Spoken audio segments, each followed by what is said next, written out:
जय हिंद दोस्तों, मैं एसपी सर आप सभी मित्रों का सदाशिव कोचिंग क्लासेस के यूट्यूब चैनल पर हार्दिक स्वागत करता हूं। दोस्तों DElEd BTC fourth semester complete mathematics section के अंतर्गत पवन सीरीज के दोस्तों वस्तुनिष्ठ प्रश्न चल रहे हैं। अभी तक मैंने आप सभी मित्रों को 10 प्रश्न दोस्तों प्रोवाइड कराए थे। 11 नंबर दोस्तों मैंने होमवर्क के लिए दिया था, ठीक है। एक पार्ट कराया है, ये दोस्तों दूसरा पार्ट है। दोस्तों इसके पहले मैंने आपको प्रैक्टिस सेट और क्या मॉडल पेपर प्रोवाइड कराए हैं। दोस्तों यदि आपने अभी तक नहीं देखा तो जरूर देखिए। प्लेलिस्ट का नाम है DElEd fourth semester maths PS PYQ and MP 2024, इस नाम से प्लेलिस्ट बनी। जैसे क्लिक करेंगे इसके अंतर्गत ये सब कुछ देख पाएंगे। दोस्तों मैंने डीएलएड फोर्थ सेमेस्टर मैथ्स का पूरा कंप्लीट सिलेबस भी प्रोवाइड कराया है। यदि आपको किसी चैप्टर में किसी टॉपिक में आपको दिक्कत है दोस्तों जरूर देखिए, ठीक है। आपके पास इतना वक्त है कि पूरा सिलेबस अभी भी आप शुरुआत से कवर कर सकते हैं।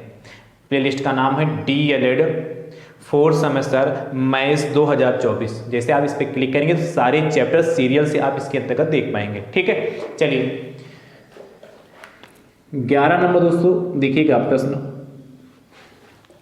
आपसे कहता है संख्या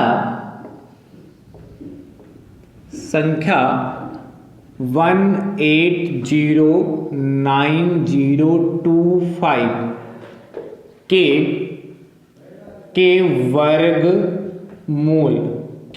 वर्गमूल में अंकों की संख्या है। वर्गमूल में अंकों की संख्या है, के वर्गमूल में अंकों की संख्या है। ध्यान से देखिएगा, चार ऑप्शन है, अ, फिर बा, फिर सा, फिर द। इन चारों ऑप्शनों को बहुत ही ध्यान से देखिएगा। पहला दोस्तों ऑप्शन आपके पास दिया है 2, फिर 5, फिर 4, फिर आपके पास 3। तो देखिएगा 1809025, इससे पूछा है वर्गमूल में अंकों की संख्या। आपसे पूछ सकता था का वर्गमूल ज्ञात कीजिए। तो यदि इसका वर्गमूल निकालना हो तो कैसे निकालेंगे, ध्यान से देखिएगा। पीछे से दोस्तों आपको पता है दो दो के पेयर बनाते हैं, इस तरीके से दोस्तों इसके वर्गमूल निकालने हैं। तो सबसे पहले दोस्तों ये किससे कटेगा, 1 से डिवाइड होगा ना, तो 1 आ गया। 1 1 2 होगा जाके, और 8 0। अब देखिए 3 से जाएगा, 3 से डिवाइड होगा तो 3 3 9 होगा जाके, और 3 दूनी 6 होगा जाके। 3 3 6 होगा जाके, और 2 हो गया। इसमें से घटा लें तो 10 में से 9 जाएगा 1, यहाँ 7 में से जाएगा 1, और क्या करेंगे 9 0। कितनी बार जाएगा, 4 बार हो जाएगा, हाँ 4। देखिए 4 चक्कू 16 के 6, हंसी आ जाएगा 1, 4 छंग 24, 1 25, हंसी लाए के 2, और 4 दूनी 8, 2 10। ठीक, इधर जोड़िए तो 4 4 8 हो गया जाके, और 6 और 2 यहाँ घटाइए। 10 में से 6 गया 4, यहाँ बचा जाके 8 में से 5 गया 3, और यहाँ बचा जाके 1, 134 बचा जाके।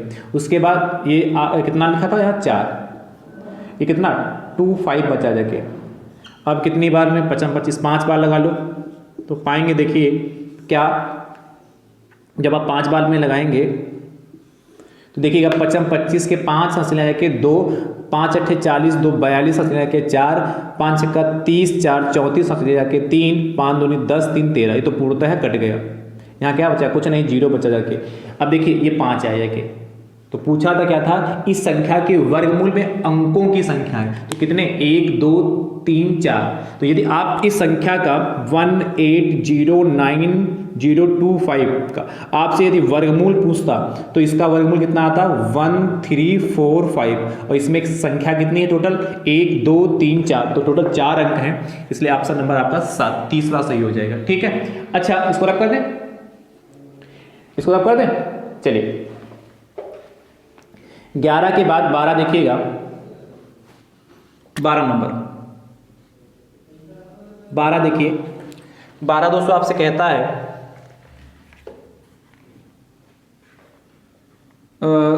यदि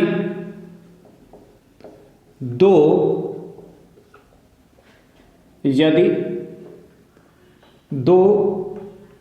सिक्कों को, यदि दो सिक्कों को एक साथ उछाला गया तो, एक साथ सिक्कों को एक साथ उछाला गया तो दोनों सिक्कों के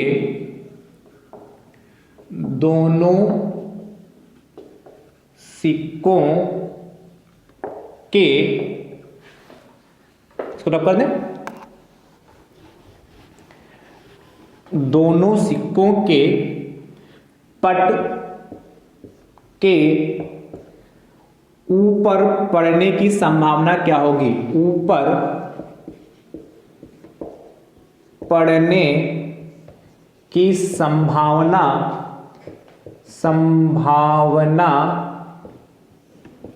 क्या होगी? ध्यान से देखिएगा, 4 ऑप्शन है। पहला ऑप्शन आपके पास 1/4, दूसरा ऑप्शन 1/2, तीसरा मतलब 3/4, फिर 1 है 1। देखिए कल मैंने एक प्रश्न कराया था, दूसरा प्रश्न था 0.00081 का घनमूल कल पूछा था, तो मैंने कल इसको सॉल्व कराया था, इसका क्यूब रूट कहा था। कल का जो पार्ट मैंने उसमें दूसरा प्रश्न कराया था, देखो उसको मैंने किस तरीके से सॉल्व कराया था, इसको देख लीजिएगा। इसको दोस्तों जब हमने कहा था क्यूब रूट है, कितना क्यूब रूट, तो 0.00081, यहां से मैंने कहा था क्या, पॉइंट यहां से हटा दो और कितना 1 लिख लो। कितने अंक, 2 2 4 2 6, तो 1 2 3 4 5 6 हो गए थे। ठीक है, तो बचा क्या था, क्यूब रूट 81 और बटे, ये देखिए इसको हम क्या लिख सकते थे, 100 की घात 3।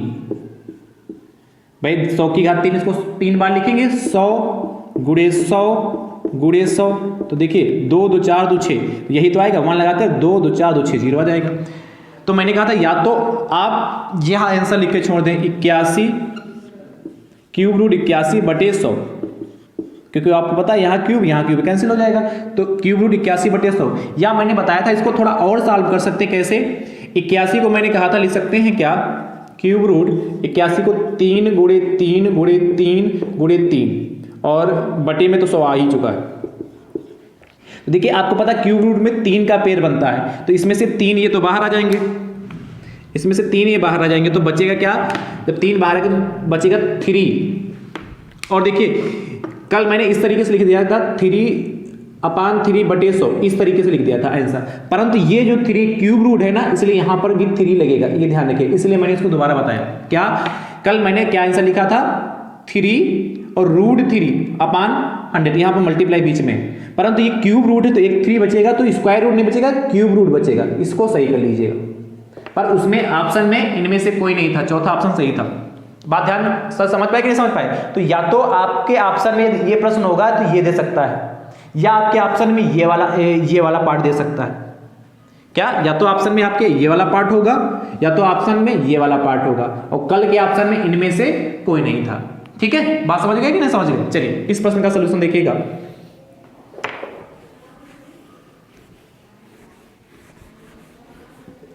दोस्तों आपसे कह रहा है कि यदि 2 सिक्कों को एक साथ उछाला गया तो दोनों सिक्कों के पट के ऊपर आने की संभावना क्या होगी?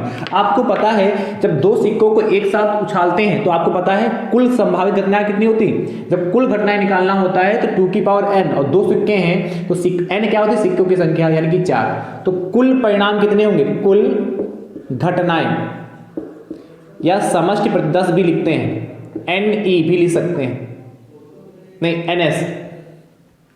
NS कितना हो जाएगा, और 4 हो जाएगा। और कह रहा है दोनों सिक्कों के पट ऊपर पड़ने की संभावना, दोनों सिक्कों पर पट आए, देखिए तो या तो आपका जैसे 2 सिक्कों के साथ उछालो तो हेड आ सकता है, या हेड टेल आ सकता है, या टेल हेड आ सकता है, या टेल आ सकता है, यही तो 4 परिणाम होंगे। कह रहा दोनों पर पट मतलब दोनों पर टेल, तो एक ही तो कंडीशन है, तो क्या घटित घटनाएं तो इसी को हम कहते हैं क्या, अनुकूल घटनाएं, NE कितनी, 1 हो जाएगा। तो प्रायिकता का फॉर्मूला P बराबर मैंने बताया था NE/NS। NS घटित घटनाएं यानी कि अनुकूल घटनाएं बटे समष्टि प्रतिदर्श यानी कि कुल घटनाएं। ध्यान होगा आपको कि नहीं ध्यान है? तो NE कितना आपका 1 हो जाएगा और कितना, कुल 4। ऑप्शन नंबर पहला आ वाला सही हो जाएगा। समझ पाए कि नहीं समझ पाए सब कहने? अच्छा इसमें बताइएगा कि दोनों पर पट की जगह चित्त सॉरी भैया, दोनों पर पट की जगह दोनों पर चित्त आने की संभावना क्या होगी, कि प्रायिकता क्या होगी उसको बताइएगा, ठीक है, कमेंट बॉक्स में। अगला 12 के बाद दोस्तों 13, यहां कुल घटनाओं की जगह समष्टि प्रतिदर्श लिख सकते हैं, घटित घटनाओं की जगह अनुकूल घटनाएं भी लिख सकते हैं। इसलिए ये मत सोचिएगा सर आपने तो अनुकूल घटनाएं लिखाई थी। 13 नंबर दोस्तों आपसे कहता है 13 कह रहा है यदि लंब वृत्तीय बेलन तथा लंब वृत्तीय शंकु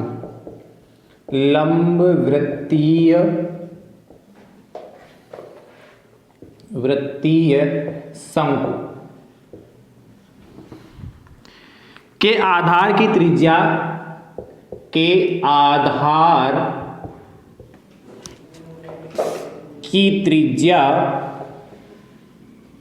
तथा ऊंचाई समान है। तो आपसे कहता है समान हो तो उनके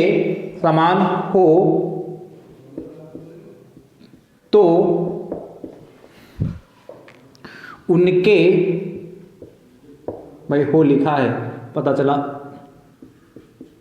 हो, तो उनके आयतनों का अनुपात होगा, उनके आयतनों का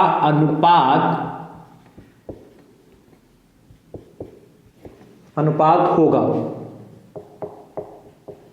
ऑप्शन देखिएगा, ऑप्शन दोस्तों 2 फिर 3 फिर 1 फिर 4। तो देखिए आपसे कहता है यदि लंबवर्ती बेलन तथा लंबवर्ती शंकु के आधार की त्रिज्या तथा ऊंचाई, यानी कि जो ऊंचाई शंकु की है वही ऊंचाई बेलन की, जैसे ये बेलन है, शॉर्टकट में बना दे रहा हूं, ये बेलन हमारा है, तो आपको पता है ये बेलन की ऊंचाई होती है ये, और यदि ये शंकु है ये, तो ये शंकु की ऊंचाई होती है। आप जानते कि नहीं जानते, ये क्या होती है, हमारी शंकु की ऊंचाई होती है। इससे परिचित है कि नहीं? तो ये हमारी शंकु की ऊंचाई, ये h होती है, ये भी h है। और कह रहा है आधार की त्रिज्या, यानी कि यदि ये यहां से लगाकर यहां तक जो है ये आपका r दे रखा है, और यहां से लगाकर यहां तक आपका r दे रखा है। तो ये बात क्लियर होगी। आपसे कहा तो इनके आयतनों का अनुपात, तो पहले बेलन लिखा है, तो बेलन का आयतन क्या होता है, पाई r² h, और जो शंकु का आयतन होता है 1/3 पाई r² h होता है। अब देखिए r और h दोनों की समान है, इसलिए दोनों में r और h ही रखा गया। देखिए पूर्णतः कट जाएगा, बचेगा ऊपर 1 और 1/3 बराबर मेन वाला ये है बटा वाला। तो देखिए इसको लिख सकते 1/1 गुणे 3/1। अब मल्टीप्लाई करोगे तो 3/1 आएगा, यानी कि 3/1 को 3:1 लिख सकते हैं, पर ऑप्शन में तो ऐसा दे नहीं रखा है। वास्तविकता में ऑप्शन में यहाँ पर अनुपात लगाकर, जैसे 2 अनुपात लिखा होता 2:1, 3:1, इस तरीके से 1:1, 4:1 या कोई भी लिखा होता, अनुपात लगा के लिखा होना चाहिए था, परंतु अनुपात लगा के यदि नहीं भी लिखा है, पता चला सेम टू सेम जैसे ही लिखा था ऐसे ही आ जाता, परंतु आंसर हमारा तो ये होगा। परंतु ऐसे ही यदि आया तो प्रश्न को छोड़ेंगे नहीं, आप क्या करेंगे 3:1 आया तो आप 3 वाले को टिक कर देंगे, बा वाले सेकंड वाले को टिक कर देंगे। वास्तविकता में अनुपात में दे रखा चाहिए था, क्योंकि यहाँ पर अनुपात में पूछा है। ठीक है, कोई दिक्कत नहीं, समझ गए। चलिए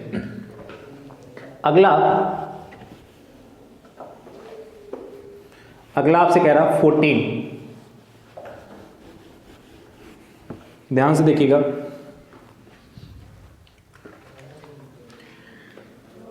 14 14 नंबर दोस्तों, आप 14 नंबर कह रहा है,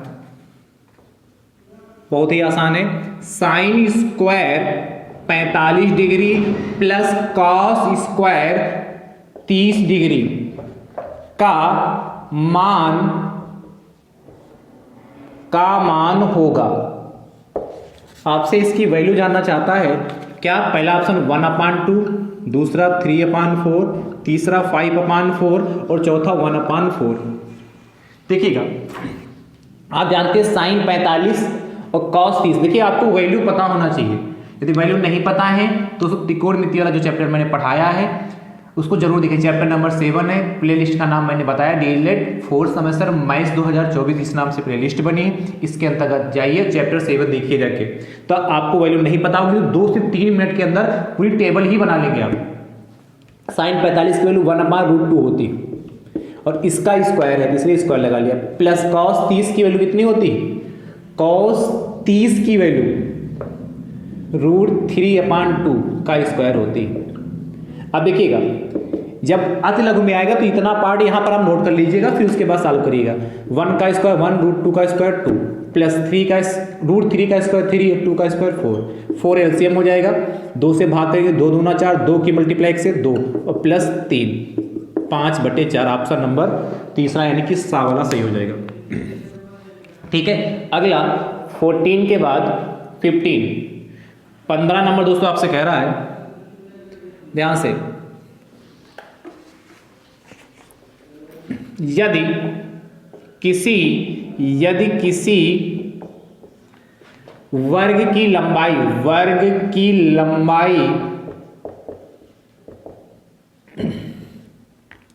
और चौड़ाई दोनों को, लंबाई और चौड़ाई दोनों को 50% बढ़ा दी जाए, 50% बढ़ा दिया जाए तो वर्ग का क्षेत्रफल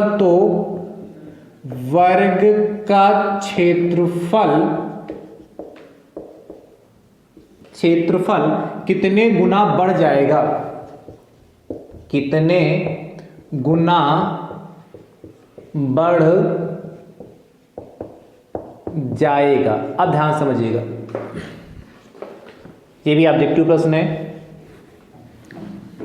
कितने गुना बढ़ जाएगा? देखिएगा, चारों ऑप्शन इसके। पहला आपसे कहता है 9/4 गुना, 3/4 गुना, 1/2 गुना और 5/4 गुना।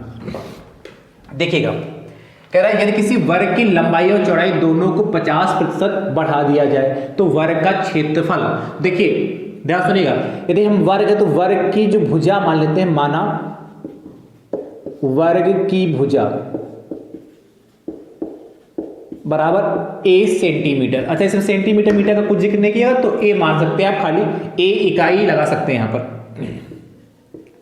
इकाई मतलब सेंटीमीटर होगा तो सेंटीमीटर लिख लिया जाएगा, मीटर होगा तो मीटर लिख लिया जाएगा। अब इस वर्ग का क्या क्षेत्रफल क्या होगा? अच्छा, तो नए वर्ग का, देखिए चलिए इस वर्ग का क्षेत्रफल निकाल लेते हैं। वर्ग का क्षेत्रफल आप जानते हैं भुजा स्क्वायर यानी कि a स्क्वायर हो जाएगा, वर्ग इकाई। आगे आपसे कहता है यदि किसी वर्ग की लंबाई और चौड़ाई को 50% बढ़ा दिया जाए तो वर्ग की लंबाई चौड़ाई सब आपस में बराबर ही होती, तो नए वर्ग की भुजा कितना 50% बढ़ा दिया, यानी कि a तो थी और a थी तो a का 50% बढ़ा दें। ये तो कह रहा a थी, कह रहा 50% बढ़ा दिया जाए तो a प्लस, तो a 50% 50% मतलब 1/100 काट लीजिए। 50 × 50, 50 दूना 100 हो गया, यानी कितना आया देखिए a प्लस 1/2a। तो यहाँ एलसीएम 2 लेंगे तो आप क्या पाएंगे, उधर 2a हो जाएगा प्लस a, यानी कि 3a/2 हो गया। अब जो नया वर्ग है, नए वर्ग का क्षेत्रफल निकालें, नए वर्ग का क्षेत्रफल, तो भैया क्या हो जाएगा, देखिए 3a का स्क्वायर, वर्ग का क्षेत्रफल भुजा स्क्वायर होता है, 3 का स्क्वायर 9, 3 का स्क्वायर 9 हो गया, 3 का स्क्वायर 9 और a का स्क्वायर a और 2 का स्क्वायर 4, 9/4 a स्क्वायर आया। तो देखिए जो पहला वर्ग है, जो शुरुआत में वर्ग देखा, वो उसका क्षेत्रफल ए स्क्वायर वर्ग इकाई आया था, और इसका कितना 9/4 वर्ग इकाई आया था। अब देखिए आपसे पूछा क्या था, कह रहा है यदि किसी वर्ग की लंबाई और चौड़ाई दोनों को 50% बढ़ा दिया जाए तो वर्ग का क्षेत्रफल कितने गुना बढ़ जाएगा। तो आप क्या लिखोगे, नए वर्ग का क्षेत्रफल बटे नए वर्ग का क्षेत्रफल, तो नए वर्ग का क्षेत्रफल कितना 9a² / 4 है, और बटे वर्ग का क्षेत्रफल जो पुराना वर्ग उसका क्षेत्रफल बटे में a²। तो देखिए 4 टर्म हो जाएंगे, इसके नीचे 1 मान लेंगे तो कितना 9a² / 4 ऐसे रहेगा इंटू 1/a²। a² से a² कैंसिल हो गया, कितना 9/4। ऑप्शन नंबर कितना पहला आ सही हो जाएगा, यानी कि 9/4 गुना बढ़ जाएगा। ठीक है, तो यदि आपसे क्या 2 नंबर में या अतिलग में ये पूछा जाए तो आप इस तरीके से सॉल्व करेंगे। बस यहां लिख लेंगे क्या, नए वर्ग का क्षेत्रफल बटे वर्ग का क्षेत्रफल, और इस तरीके से इसको सॉल्व करके लगा देंगे। बढ़िया प्रश्न है, इसको ध्यान से लगाइए। अगला 16 नंबर दोस्तों आपसे कहता है, नोट करिए इसको तब तक। 16 नंबर नोट करते रहिए। 16 नंबर दोस्तों आपसे कहता है, निम्न में से कौन सी परिमेय संख्या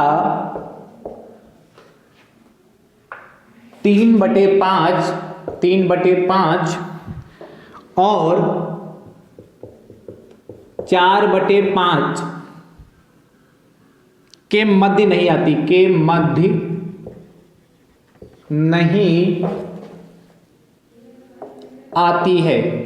नहीं आती है। ऑप्शन देखिएगा, पहला 7/10, दूसरा 19/30, तीसरा है 2/3 एंड चौथा 16/30। ध्यान से समझिएगा, इसको सॉल्व करेंगे कैसे। आपसे जानना चाह रहा है कि 3/5 और 4/5 के मध्य में नहीं आती कौन सी परिमेय संख्या। तो 3/5 इसको भाग करेंगे तो देखिए 0.60 आएगा। ठीक है, इस जीरो का कोई मतलब नहीं और इस जीरो का भी कोई मतलब नहीं। 0.60 वैसे नहीं लगाओगे तभी 60 ही पढ़ा जाएगा, इसका तो कतई भी कोई मतलब नहीं, इसका तो खैर चलो चलेगा मतलब।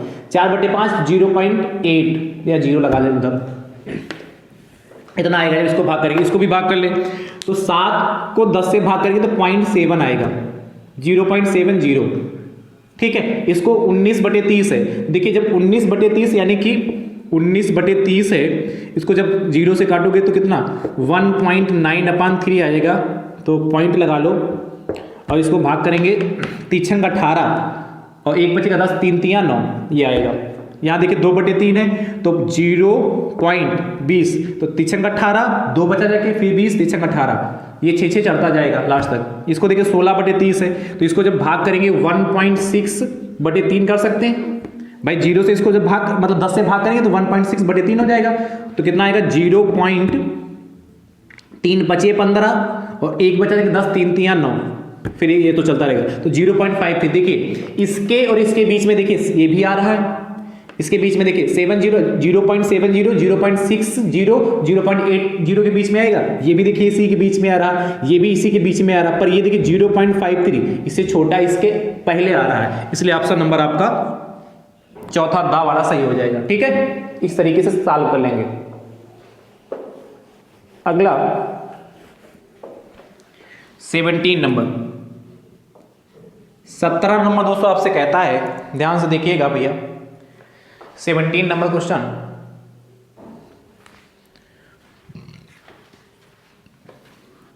यदि cos a = 0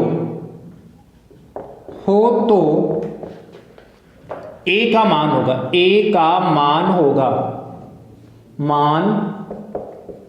होगा।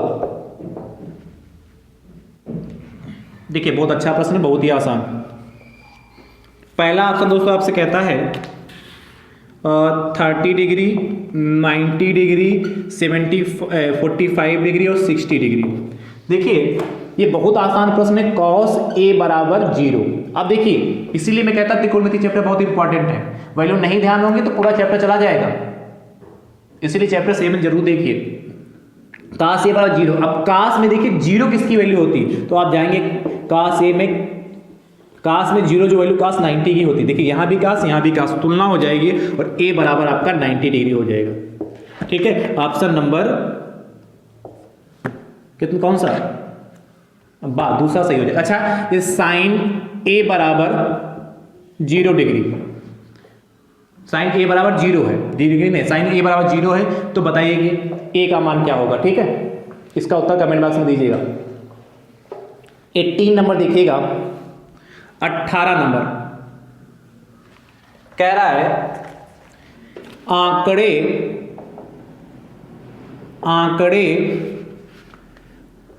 5 7 9 8 7 9 7 7 5 3 5 का बहुलक है, का बहुलक है। ऑप्शन देखिएगा तो बहुत आसान है, 7 5 9 और 3। देखिएगा जो सबसे ज्यादा बार आया था वही बहुलक होगा। देखिए 5 3 बार आया है और 7 कितनी बार, 1 2 3 4 बार आया है, तो 7 4 बार है, 5 3 बार, इसलिए इसका बहुलक कितना हो जाएगा, 7। ठीक है, क्योंकि 7 की आवृत्ति कितनी 4 बार हुई, इसलिए इसका बहुलक कितना हो जाएगा, 7। 19 नंबर दोस्तों देखिएगा, 19 नंबर दोस्तों आपसे कहता है कि देखिए ये भी बहुत आसान, b upon A, root b upon A into root c upon A into root a upon c का मान होगा, का मान होगा। ध्यान से देखिएगा,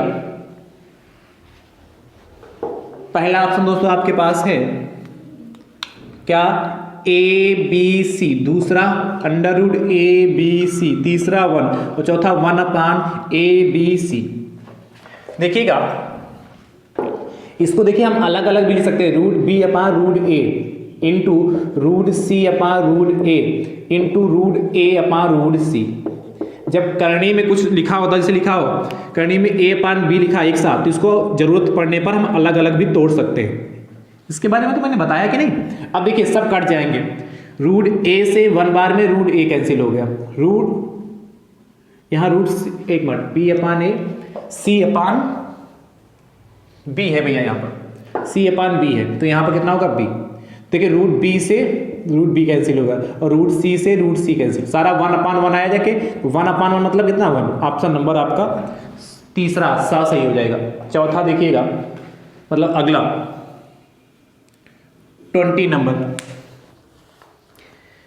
20 नंबर दोस्तों आपसे कहता है एक वृत्त का व्यास 12 सेंटीमीटर है, सेंटीमीटर है, वृत्त की परिधि है, वृत्त की परिधि है। ऑप्शन देखिएगा, ये भी अच्छा प्रश्न है और आसान है। आपसे कह रहा एक वृत्त का व्यास आपको दिया है, देखिए 12 पाई सेंटीमीटर, दूसरा है 6 पाई सेंटीमीटर, तीसरा है 7 पाई सेंटीमीटर और चौथा दोस्तों आपके पास है 2 पाई सेंटीमीटर। ठीक है, तो देखिए एक वृत्त का व्यास दे रखा, तो आप जानते हैं व्यास वृत्त का दिया है कितना 12 सेंटीमीटर, तो आप जानते हैं व्यास 2 गुणे त्रिज्या यानी 2 इंटू आर के बराबर होता है 12 सेंटीमीटर। यदि यहाँ से आर बराबर निकालेंगे 12/2, 2 एकम 2, 2 छाक 12, यानी कि आर बराबर 6 सेंटीमीटर आ जाएगा। और वृत्त की जो परिधि होती है, कि परिधि का जो फार्मूला होता है कितना 2 पाई आर, ये तो आपको ध्यान होना चाहिए। आर की वैल्यू यहाँ पर कितनी 6, तो 2 पाई और आर की जगह 6, क्योंकि आंसर पाई में ही आ रहा, यानी कि 2 छाक 12 पाई सेंटीमीटर परिधि ना, तो 12 पाई सेंटीमीटर ऑप्शन नंबर कौन सा, पहला ही सही हो जाएगा। अगला 21 नंबर 21 नंबर दोस्तों आपसे कहता है, ध्यान से देखिएगा, समांतर चतुर्भुज, समांतर समचतुर्भुज, समांतर समचतुर्भुज के अंतः कोणों का योग होता है, का योग होता है। ऑप्शन देखिएगा ध्यान से। पहला ऑप्शन आपके पास है एक समकोण, एक समकोण। ये सभी उत्तर जरूर देंगे कमेंट बॉक्स में, क्योंकि सबसे आसान प्रश्न है। दो समकोण, फिर तीसरा है मतलब सा वाला 8 समकोण, और लास्ट वाला है 4 समकोण। जो भी आपको सही लगे इसका उत्तर दोस्तों कमेंट बॉक्स में जरूर दीजिएगा। आज की क्लास आप सभी मित्रों को कैसी लगी कमेंट बॉक्स में जरूर बताइएगा। वीडियो को आप सभी अपने अपने हिस्से से जरूर शेयर करिएगा। अब हमारी आपकी मुलाकात अगले पार्ट में होगी, तब तक के लिए आप सभी मित्र स्वस्थ रहिए, मस्त रहिए, मुस्कुराते रहिए। थैंक यू सो मच दोस्तों। राधे राधे दोस्तों।